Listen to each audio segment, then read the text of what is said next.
తరతరాల వారసత్వం, పలుకుబడి, రాజకీయ నేపథ్యమున్న కుటుంబం నుంచి రాలేదు. TV, cinema, social media celebrity అసలే కాదు. అయినా సరే పుంగనూరు ప్రజల్లో ఆయన క్రేజ్ వేరే లెవెల్.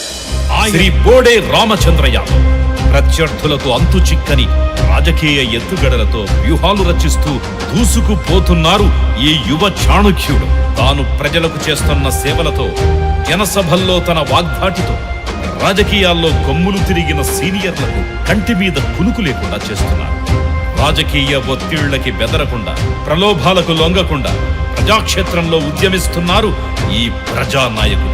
కొందరు అధికారంలో ఉండి కూడా చేయలేని పనులను ఒక సామాన్యుడిగా ప్రజల కోసం చేసి చూపిస్తున్నారు బోడే రామచంద్ర యాదవ్.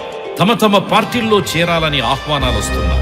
వాటన్నింటినీ సున్నితంగా తిరస్కరిస్తూ చెరకు రైతు గుర్తుతో భారత చైతన్య యువజన పార్టీని స్థాపించి ప్రజల ఆశీస్సులతో ఎన్నికల బరిలో తలపడనున్నారు బోడే రామచంద్ర యాదవ్. ప్రజలు ప్రేమగా యాదవన్నా అని పిలుచుకునే మన పుంగనూరు ముద్దుబిడ్డ బోడే రామచంద్ర యాదవ్ గారికి ఆల్ ది బెస్ట్.